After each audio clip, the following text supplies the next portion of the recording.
Lexington is experiencing an increase in violent crime. Currently, the city is at 37 homicides for the year. That's tied for the all-time record which the city reached just last year. Lexington police have investigated 104 assault with firearm reports so far in 2022. Last year, they investigated 135 cases, and these figures do not include homicides.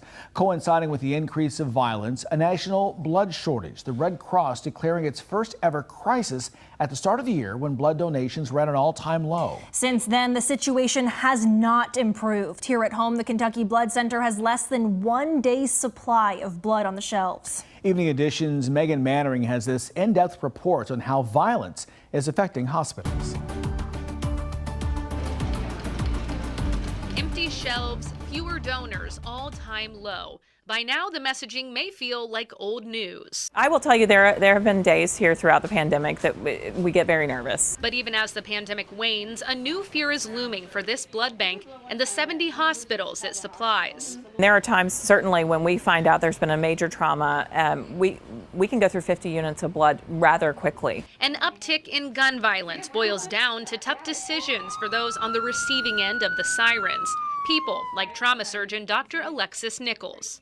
We have trauma patients, including shooting victims, come in, especially if they need an operation.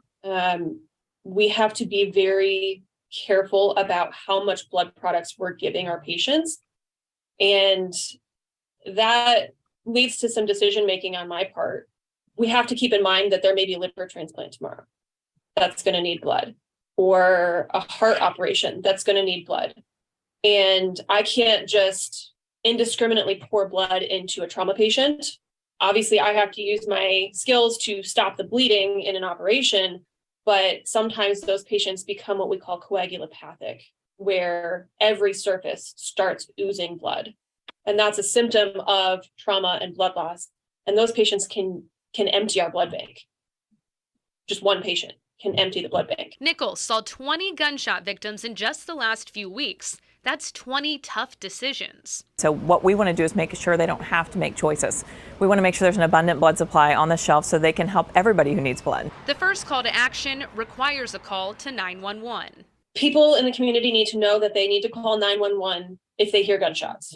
We need those patients to get to us as soon as possible. That will minimize blood loss, minimize blood product usage, and save lives. Call 911, please, immediately. They also hope people will answer the call. We need new folks to come out and donate and help boost the blood supply. In Lexington, Megan Mannering, LEX 18 News. As of today, Kentucky Blood Center has a low supply of O negative and a critical need for B negative and AB negative. When you donate at Kentucky Blood Center, you'll receive a text message telling you when and where your blood has been shipped, so you know which Kentucky hospital you have impacted.